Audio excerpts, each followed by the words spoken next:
할렐루야. 오늘도 말씀 가운데 역사하시는 하나님의 은혜와 성령의 능력이 여러분 심령 가운데 함께 하실 간절히 축복합니다.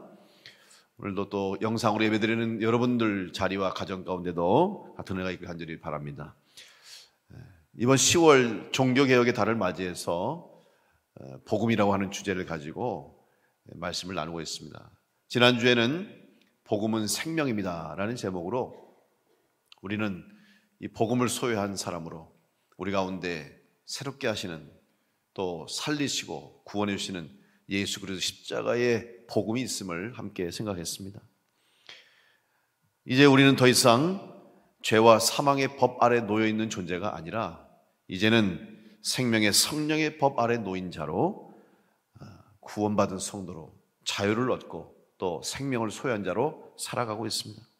이 생명이 오늘 우리로 하여금 주님께 주신 그리스도의 삶을 살게 할 뿐만 아니라 또 이 생명의 복음을 소유한 성도들에게는 복음의 능력이 주어졌음을 믿고 여러분 이 땅 살아가시는 동안에 복음의 능력을 가지고 승리하는 성도들 될 수 있기를 간절히 축복합니다. 생명이 있는 존재는 그 생명을 유지할 힘과 능력이 필요합니다. 생명이 있어도 힘이 없고 능력이 없고 건강이 없으면 그 생명은 힘을 잃고 소멸되고 죽음으로 끝나게 됩니다. 영적인 생활도 마찬가지입니다. 영적인 삶도 우리에게 주신 이 생명이 힘을 얻어서 생명의 능력을 나타내기 위해서는 바로 힘이 필요한 것입니다. 복음이 우리의 영혼을 구원하고 또 우리로 하여금 온전한 그리스도인의 삶을 살게 하기 위해서는 복음의 능력이 우리에게 필요한 것입니다. 이 복음은 이제 성도들에게 있어서 단순히 신앙을 지키게 하고 또 믿음을 유지하는 것으로 끝나지 않고 주님께서 우리에게 주신 각자의 주신 사명을 감당할 수 있는 바로 힘이 되는 것입니다. 따라서 우리는 복음의 능력을 얻어서 또 이 능력을 가지고 복음을 전할 수 있는 성도의 삶을 살아야 될 것입니다. 그러면 어떻게 하면 우리가 이 복음의 능력을 가지고 이 땅 가운데서 승리하는 그리스도인의 삶을 살 것인가? 첫째로 복음의 능력을 소유한 자가 되기 위해서는 끊임없이 우리들의 삶에 성령의 바람이 불어와야 됩니다. 다시 말하면 우리 안에 성령이 충만함으로 채워질 때 우리는 복음의 능력을 소유한 자로 살아갈 수가 있습니다. 초대교회의 시작은 바로 마가의 다락방에 모여서 성령 받은 120명의 성도들로부터 시작이 됐습니다. 성경에 보면 이 마가의 다락방에 모인 성도들이 예수님의 말씀대로 믿음으로 믿고 기도하다가 성령을 받았다고 기록하고 있습니다. 그러면서 그 성령은 바람으로 임재했다고 말씀하고 있습니다. 사도행전 2장 1절로 4절의 말씀에 오순절 날이 이미 이름에 그들이 다 같이 한 곳에 모였더니 호련히 하늘로부터 급하고 강한 바람 같은 소리가 있어 그들이 앉은 온 집에 가득하며 마치 불의 혀처럼 갈라지는 것들이 그들에게 보여 각 사람 위에 하나씩 임하여 있더니 그들이 다 성령의 충만함을 받고 성령이 말하게 하심을 따라 다른 언어들로 말하기를 시작하니라. 처음 성령이 역사했던 그리고 성령의 능력을 받은 성도들의 모습을 자세하게 기록하고 있습니다. 제일 먼저 성령이 그들에게 임했다는 것을 그들은 급하고 강한 바람 같은 그 성령의 역사를 체험하고 있습니다. 바람은 무엇입니까? 생명을 전달해주는 방법입니다. 생명을 전해주는 도구입니다. 이 세상의 자연도 이 생명의 바람이 불 때 그 생명이 꽃을 피우고 열매를 맺고 살아나게 되는 것이죠. 겨우 내내 꽁꽁 얼어붙었던 땅들도 잠들어 있어 마치 죽은 것 같은 이 모든 자연들도 따뜻한 봄바람이 불어오면 다시 생명력이 살아나고 생명이 움트는 것이죠.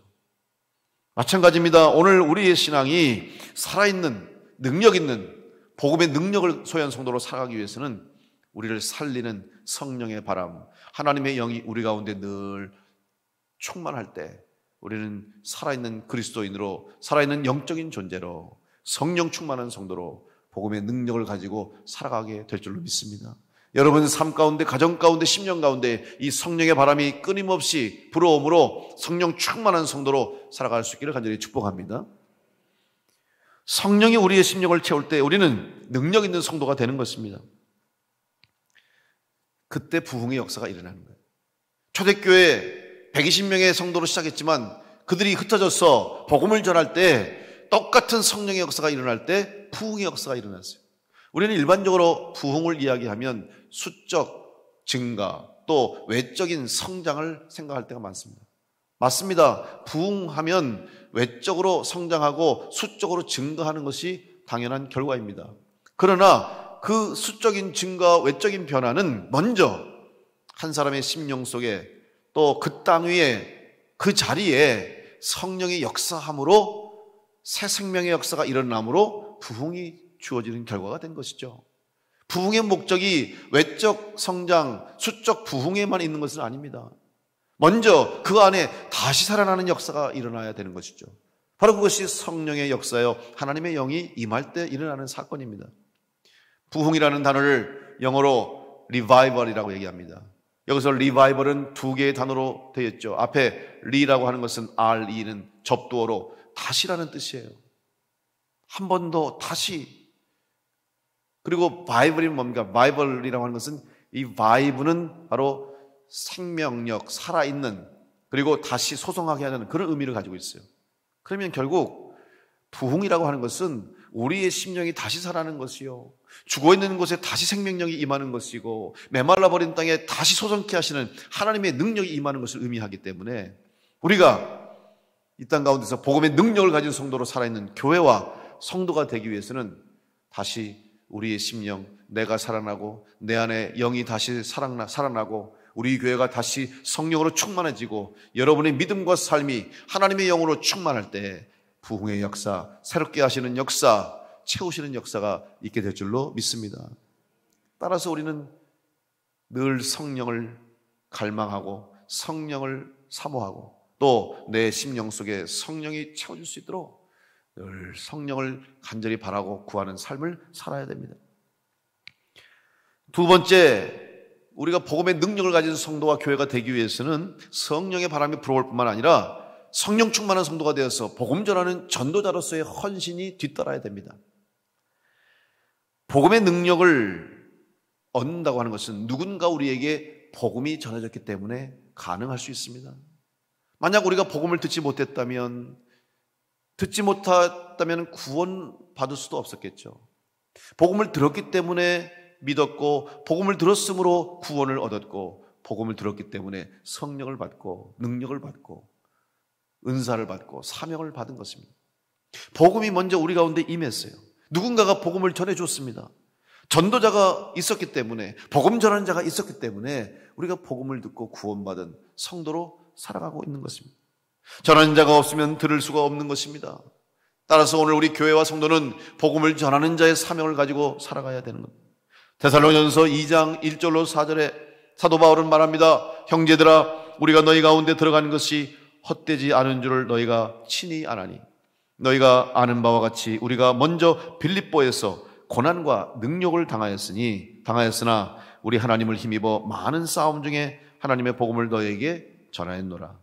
우리의 권면은 간사함이나 부정에서 난 것이 아니요 속임수로 하는 것도 아니라 오직 하나님께 옳게 영이심을 입어 복음을 위탁받았으니 우리가 이와 같이 말하면 사람을 기쁘게 하려 함이 아니요 오직 우리 마음을 감찰하시는 하나님을 기쁘시게 하려 함이라.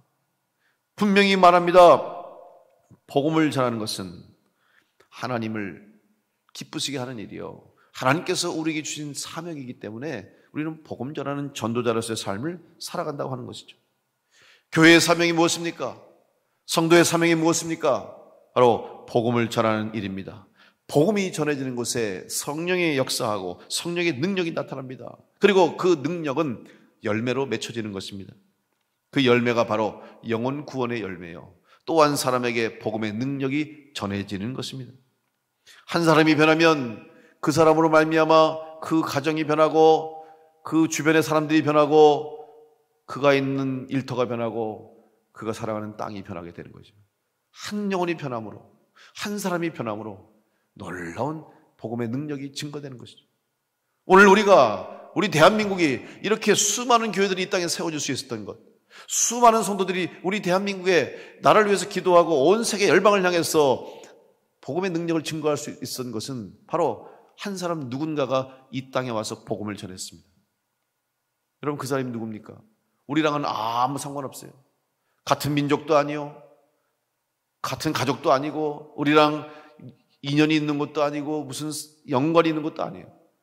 수억 마리 떨어진 큰 외국에서 그저 십자가의 복음, 예수 그리스도의 복음을 전하라고 하시는 주님의 말씀을 따라 순종해서 그 복음의 능력 가지고 그냥 우리나라 와서 순교하면서 병들어 죽어가면서 가족들이 다 이 땅에서 복음을 전하고 선교하다가 그 어린 생명들도 그냥 죽고 가족도 죽으면서까지 이 땅에 복음을 전했기 때문에, 그런 선교사들과 복음 전도자들이 있었기 때문에 오늘 우리가 구원받았고 우리 교회가 이렇게 있고 오늘 우리가 하나님의 구원의 은혜를 누리는 자로 살아가게 된 줄로 믿습니다.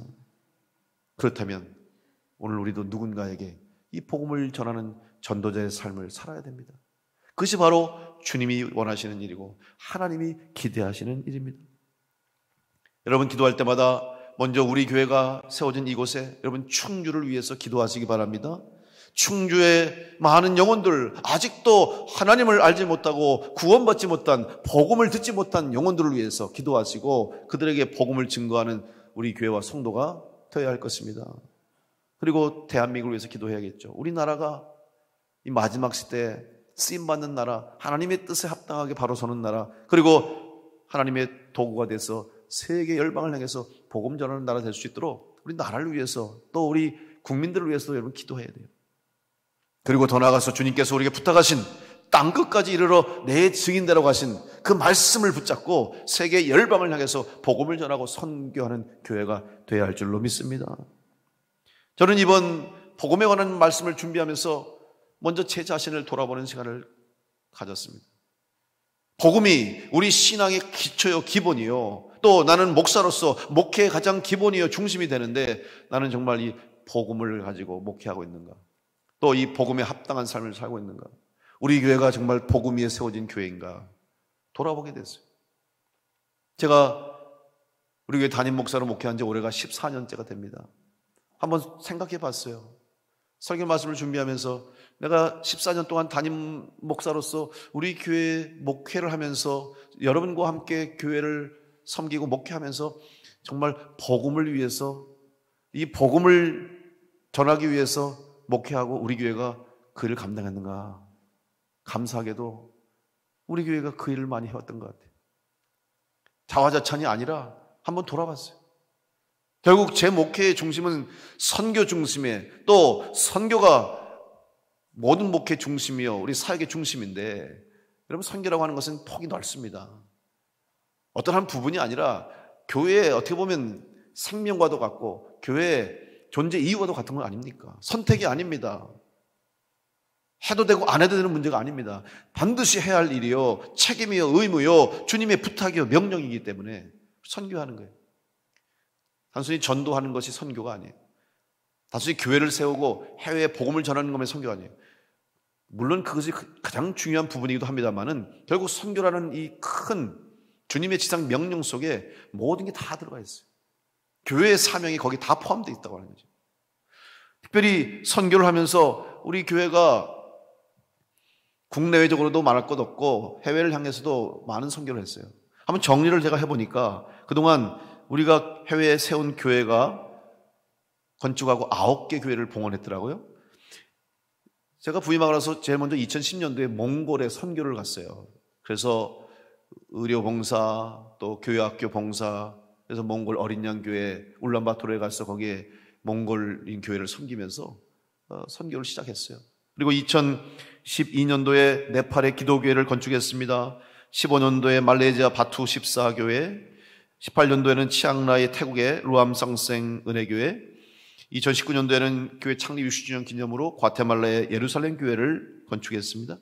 19년도에 베트남 동띠엔 교회 동푸교회, 태국 탐마라 새생명교회, 베트남 동푸 장대 감리교회, 그리고 올해 봉헌된 태국 나콤파놈 이사라탐 충주 남부교회까지 9개 교회를 건축을 했어요. 성도님들의 개인적인 헌신도 있었고 여선교회가 선교기금 마련하고 교회가 함께 이 선교를 했어요. 그것뿐입니까? 교회 외에도 케냐의 저수지를 봤습니다. 라오스의 초등학교도 건축했어요. 신축했고 산족의 많은 우물들을 성도들이 헌신하고 또 선교회, 남선교회, 청장년 선교회, 여선교회들이 다 기쁨으로 헌신해서 이렇게 우물을 파고 그것에 우물이 없고 상수도가 없는 마을에 학교에 수도를 놓고 그들에게 삶을 개선시키고 그들을 살린 일을 지금까지 해오고 있어요. 감사한 것은 이제 10월 24일에 우리 지난번 여성교회 임원들이 세운 태국의 이사라탐 충주 남북에 그 교회 이름을 그들이 우리 교회에서 지어졌다고 아예 이름을 이사라탐 충주 남북교회로 줬어요. 그 사람들이. 예. 그만큼 자기들이 고맙다는. 그래서 꼭 좀 와서 얼굴 보고 싶다고 감사 마음 표하고 싶다고. 그래서 코로나 때문에 봉헌 예배를 드리지 못했는데 선교사의 요청과 그들이 간절한 부탁으로 이번에 가게 됐습니다. 여러분 기도해 주시고 가서 또 은혜로운 봉헌 예배 드릴 수 있도록 그렇게 해주시면 좋겠어요.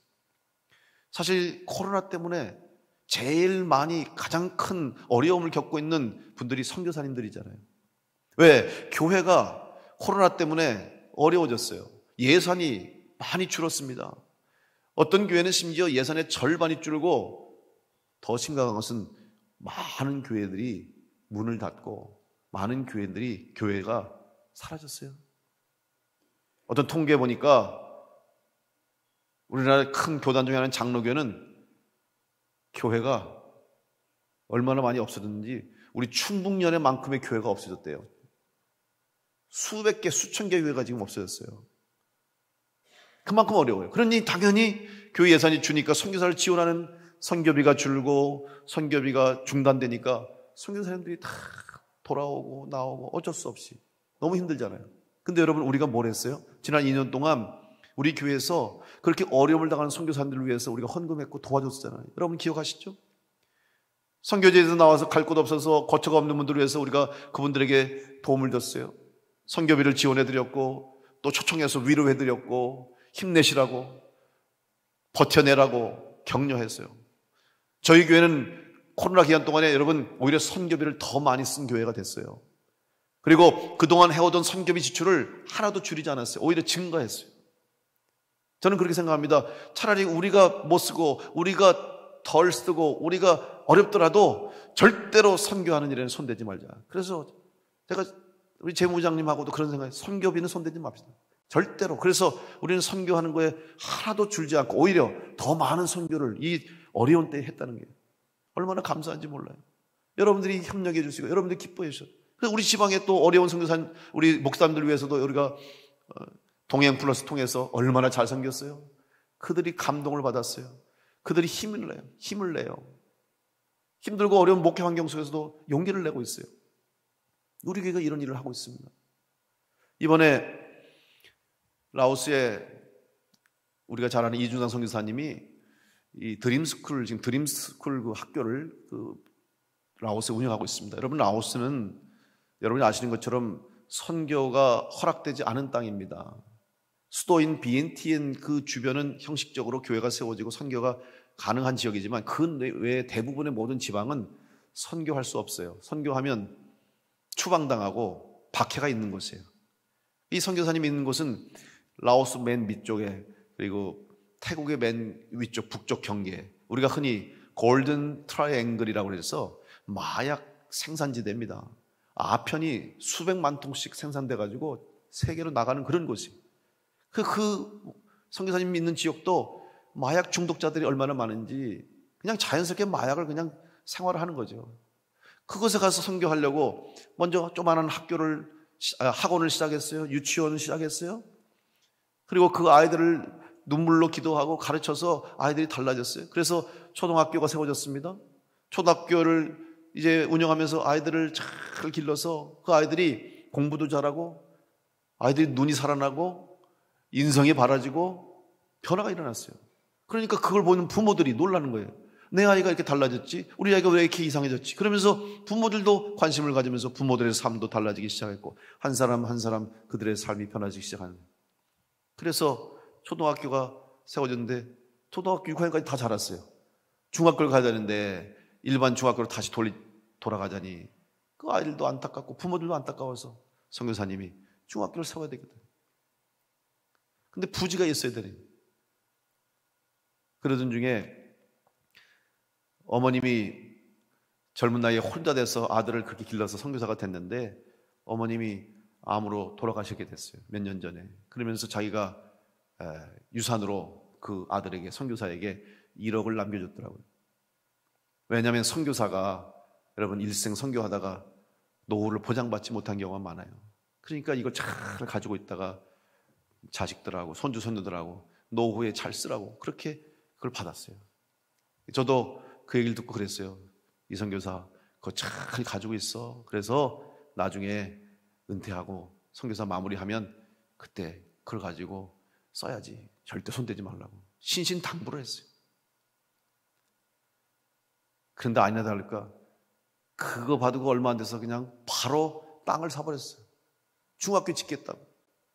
이것도 그 선교사님이 얘기한 게 아니에요. 그 선교사님 사모님이 얼마나 속상하겠어요. 그거 좀 가지고 있다가 나중에 노후에 좀 잘 쓰면 좋을 텐데 자기한테 상의도 안 하고 그냥 샀다는 거예요. 그래가지고 그냥 막 너무 힘들고 안타깝다고 우리 집사람하고 얘기하는 거 그걸 들은 거예요. 근데 그랬죠. 야, 그거 너 그렇게 하면 어떡하냐. 그랬더니 목사님, 저는 라오스에서 복음 전하고 선교하다가 라오스에 살다가 라오스 사람하고 같이 살다가 거기서 죽을 거예요. 자기는 라오스에 살다가 라오스 사람 위해서 복음 전하다가 그 땅에 묻히고 싶다는 거예요. 그게 자기의 비전이고 꿈이에요. 그래서 그 아이들 그냥 두면 어떡합니까? 중학교 보내야죠. 땅 사서 중학교를 교회들이 후원해가지고 줬어요. 교실 4칸을.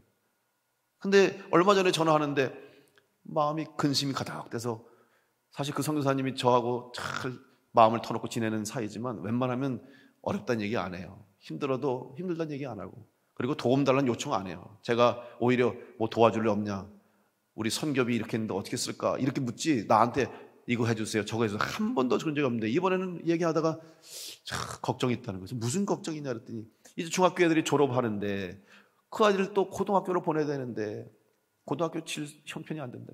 코로나 때문에 교회들이 다 지금 선교비를 중단하고 선교를 할 수 없는 상황이 돼서 누구한테 도움도 요청하지 못하고 도움 받을 길도 막막해서 근심이 그냥 가득해가지고 어떻게 하면 좋냐고 기도해 주세요. 기도해 주세요.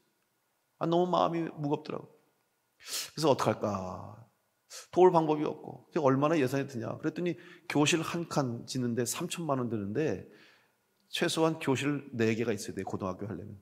그럼 1억 2천만 원이에요. 내가 1억 2천이 어디 있냐? 우리 교회도 지금 안 된다. 그리고 그냥 기도할게. 그러고 있는데 마음이 영 안 좋아. 근데 제 아내가 얘기하다 그러는 거예요. 여보, 우리 올해 여선교회에서 이렇게 조금 또 선교비 마련했고 또 창립 60주년 기념으로 우리가 예루살렘 교회를 지으면서 여러분들이 헌금을 열심히 잘 해주셔가지고 교회를 잘 짓고도 한 3천만 원 좀 넘게 남았어요. 그걸 얘기하더라고요. 참 그렇지. 여선교회가 이 코로나 어려운데도 이번에 한 2,500여만 원 간신히 이제 모으려고 그래요 지금. 그럼 합치면은 한신이 6천만 원 될 것 같아. 좋겠다. 그래서 우리 장로님들하고 기획위원을 하고 여선교회하고 상의해가지고 이번에 여선교회 선교기금하고 60주년 기념 헌금 남은 거하고 합쳐서 교실 2칸을 져주기로 했어요. 그랬더니 막 울어 그냥 얼마나 좋은지. 지난주 수요일 날 그 라오스 선교사님 주간 속회 예배했거든요. 그때도 여러분 아마 보셨을 거예요. 영상으로 얘기하면서 눈물이 글썽글썽하더라고요. 지금 너무 기뻐가지고 교실 2칸을 져준다니까 얼마나 좋아하는지 몰라요. 그래서 그냥 요즘 카톡 할 때마다 그냥 감사하다고 우리 교회 감사하고 너무 감사하고 아주 지금 얼마나 기뻐하는지 몰라요. 근데 제 마음속에 너무 감사한 일인데 그럼 나머지 교실 2칸은 어떡하나. 원래는 교실 4칸을 한 번에 지어야 되는 거예요. 그래야 건축비도 줄고 교회가 건물이 제대로 되는데 누가 해줄 수가 없으니까 우리가 능력이 이렇게밖에 안 된다니까 할 수 없이 그럼 2칸씩 띄어서 짓겠다는 거예요. 그래도 감사하다는 거예요. 제 마음속에 교실 4개를 좀 줘줬으면 좋겠는데 근데 기도할 때마다 마음이 무겁고 하나님 앞에 기도하는데 하루는 그래 하나님께서 그런 마음을 주시더라고요. 야, 왜 네가 그렇게 걱정하냐? 그거 네 일이냐? 내 일이지. 너는 걱정하지 말고 믿음으로 기도하고 구해라. 그리고 맡겨라. 내가 이룰 거다. 그런 마음에 확신이 왔어요. 그래서 마음이 편안해졌어요. 그래서 우리 교회를 통해서 이루시면 참 감사할 일이지만 우리가 다 못 이루더라도 누군가를 통해서 하나님 이루실 거다라는 확신은 분명합니다. 이왕이면 나는 우리 교회가 이번에 지으면서 그냥 교실 2칸까지 다 해서 고등학교를 다 져줬으면 좋겠다. 또 개인적으로 목적 선교하신 분들이 있어서 교실 1칸 정도만 우리가 좀 할 수 있는 힘만 된다면 우리가 그 땅에 고등학교를 세워주지 않겠나. 여러분, 저는 분명한 확신이 있는데 그게 뭔지 아십니까? 그 라오스에 그 학교가요, 나중에 그 땅에 다시 복음이 자유화가 되고 신앙의 자유가 생기면 어마어마한 놀라운 그런 일을 하는 학교가 될 거예요. 우리나라에 여러분 복음이 들어올 때 선교사들이 뭘 세웠어요? 제일 먼저 학교, 병원 세웠어요. 그때 세운 학교가 어떤 학교입니까? 이화학당, 배재학당, 연세대학교, 이런, 그리고 곳곳에 있는 수많은 고등학교들이 선교사들에 의해서 세워져서 그 학교에서 복음을 듣고 자라난 인재들이 오늘 이 땅에, 우리나라에 수많은 인재가 되었고, 우리 한국교회 지도자들이 되었고, 이 땅에 우리나라가 이렇게 성장할 수 있는 역할을 하는 것이 바로 학교를 통해서, 선교사를 세운 학교를 통해서 가능했던 거예요. 저는 그 라오스의 드림스쿨이 그런 학교가 될 줄로 믿고 우리가 지금 돕는 거예요. 여러분, 복음의 능력이 전해지는 곳에는 우리가 생각하고 상상할 수 없는 놀라운 역사들이 있게 될 줄로 믿습니다. 하나님이 하시는 일에 우리가 쓰임받는 거예요. 우리의 헌신이 있기 때문에, 우리가 헌신하는 곳에 하나님이 역사하는 거예요. 저는 분명히 믿습니다. 반드시 하나님은 필요한 곳에 일꾼들을 통해서, 또 필요한 사람들을 통해서 하나님이 그곳에 복음의 씨앗을 뿌려주시고 복음의 능력을 증거해 주실 줄로 믿습니다. 우리 교회가 그런 교회가 될 수 있길 간절히 축복합니다. 주님께서 우리 교회를 보고 얼마나 기뻐하실까? 저는 그런 생각하면 가슴이 벅차요. 주님이 얼마나 좋아하실까? 로마서 10장 11절로 15절 말씀에 보면 성경에 이르되 누구든지 그를 믿는 자는 부끄러움을 당하지 아니하리라 하니 유대인이나 헬라인이나 차별이 없음이라. 한 분이신 주께서 모든 사람의 주가 되사 그를 부르는 모든 사람에게 부요하시도다. 누구든지 주의 이름을 부르는 자는 구원을 받으리라. 그런즉 그들이 믿지 아니하는 일을 어찌 부르리요? 듣지도 못한 일을 어찌 믿으리요? 전파하는 자가 없이 어찌 들으리요? 보내심을 받지 아니하였으면 어찌 전파하리요? 기록된 바 아름답도다. 좋은 소식을 전하는 자들의 발이여 함과 같으니라. 여러분, 오늘 우리가 복음을 전하는 자들이 되고 주님 명령 따라서 복음을 증거하는 성도와 교회가 될 때 하나님은 우리에게 은혜 주셔서 우리를 부유하게 하시고 필요한 것 채우시고 우리를 아름답게 귀히 여기셔서 하나님께서 우리에게 칭찬해 주시는 은혜가 있게 될 줄로 믿습니다. 그런 교회 되시기 바라고, 우리 교회와 성도들이 주님 앞에 섰을 때 칭찬받고 잘했다, 하나님께서 주시는 상급받는 성도들과 교회가 되시길 간절히 축복합니다. 세 번째로, 복음의 능력을 가지는 성도가 되기 위해서는 복음을 부끄러워해서는 안 됩니다. 복음이 부끄럽지 않기 위해서는 말씀에 온전한 순종이 있어야 됩니다. 우리가 복음을 들을 때도 내가 원하고 바라고 듣고 싶은 것만 골라들으면 그건 복음이 아니에요. 때로는 듣기 싫고 부담되고 거북해도 그것이 하나님의 말씀이고 그것이 하나님의 뜻이면 우리는 듣고 기쁨으로 순종해야 합니다. 그렇지 않으면 하나님의 영광을 가릴 수밖에 없습니다. 나아가서 그 영혼은 다시 영적으로 눈이 어두워져 잘못된 신앙을 가질 수밖에 없습니다. 로마서 1장 21절로 25절에 하나님을 알되 하나님을 영원롭게도 아니하며 감사하지도 아니하고 오히려 그 생각이 허망하여지며 미련한 마음이 어두워졌나니 스스로 지혜 있다 하나 어리석게 되어 썩어지지 아니하는 하나님의 영광을 썩어질 사람과 새와 짐승과 기어다니는 동물 모양의 우상으로 바꾸었느니라. 그러므로 하나님께서 그들을 마음의 정욕대로 더러움에 내버려 두사 그들의 몸을 서로 욕되게 하게 하셨으니 이는 그들이 하나님의 진리를 거짓 것으로 바꾸어 피조물을 조물주보다 더 경배하고 섬김이라. 주는 곧 영원히 찬송할 이시로다. 아멘. 무슨 말입니까? 말씀을, 복음을 왜곡하고 복음을 부끄럽게 하는 자는 우상 숭배하는 자요, 결국 하나님을 대적하는 자요, 이 땅에서 하나님의 영광을 가리는 자가 될 수밖에 없다는 말씀인 것입니다. 우리는 복음을 바로 알아야 되고 복음을 바로 들어야 되고 바르게 배워야 되고 바른 복음을 전해야 될 줄로 믿습니다. 잘못되면 문제가 생기는 거예요. 여러분, 성경을 잘못 해석하면, 성경을 잘못 알면 상상하지 못한 큰 불행한 일들이 생기는 거예요. 중세시대에 왜 종교개혁이 일어난지 아십니까? 복음이 왜곡되었기 때문에 그렇습니다. 하나님 말씀을 잘못 알았고 잘못 전했고 하나님 말씀을 온전하게 가르치지 못했기 때문에 결국 중세시대는 빛을 잃고 타락하고 어둠의 시대, 어둠의 세력에 빠진 거예요.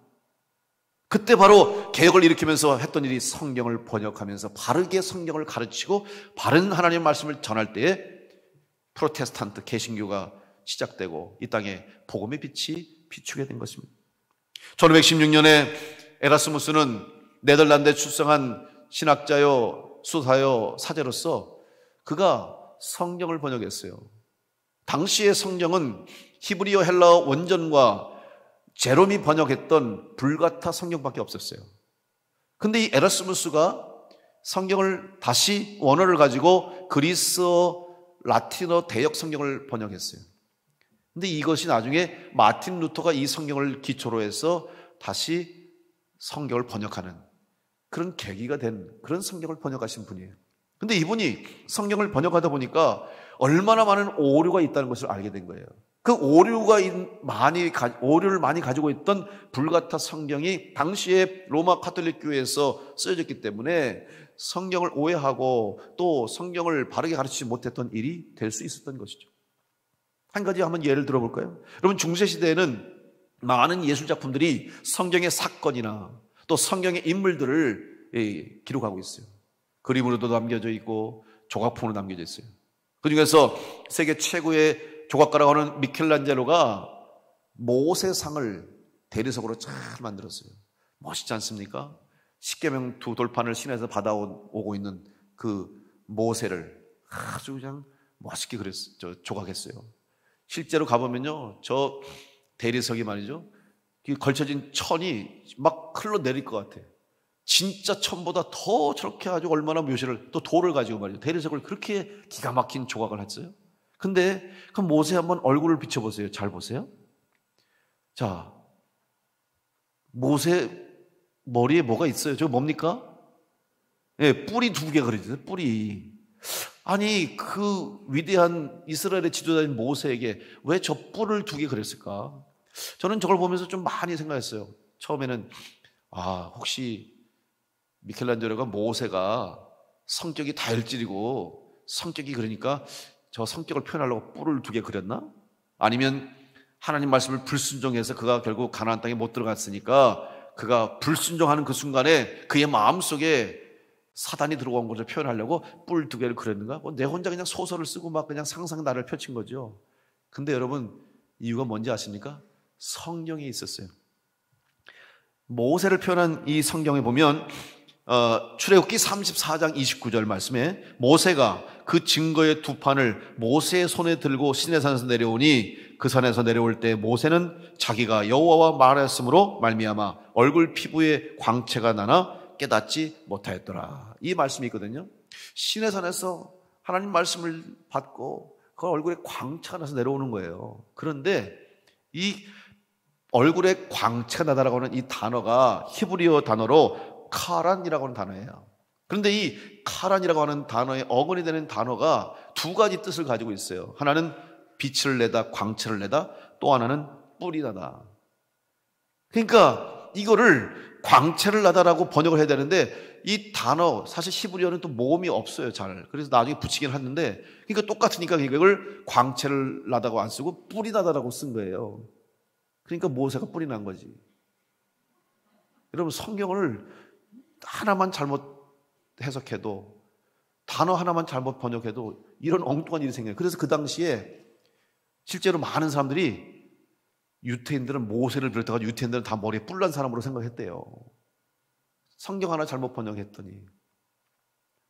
그런데 여러분, 성경이 만약에 잘못 가르쳐지고 잘못 번역되고 해석되고 잘못 배우게 되면 모세 머리에 뿔난 게 아니라 살 사람이 죽을 수밖에 없어요.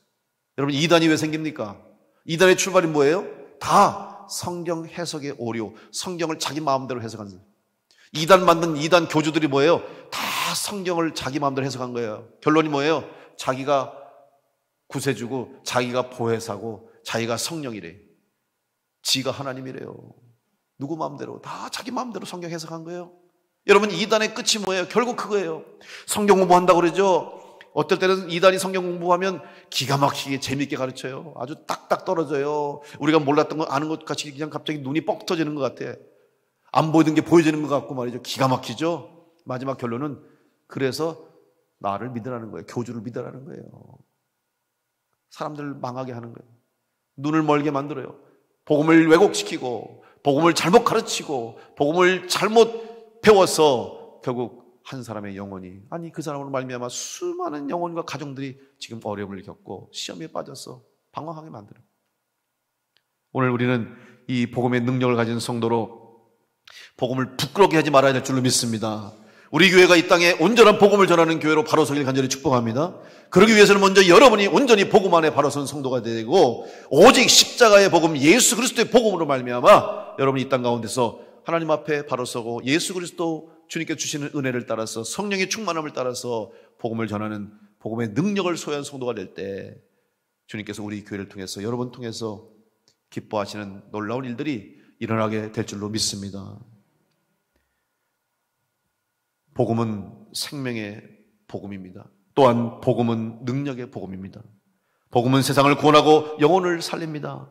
복음이 전해지는 곳에는 복음의 열매가 맺힙니다. 성령의 바람이 불어와 성령 충만을 받은 성도들이 주님 말씀에 순종하고 충성함으로 복음이 전파됩니다.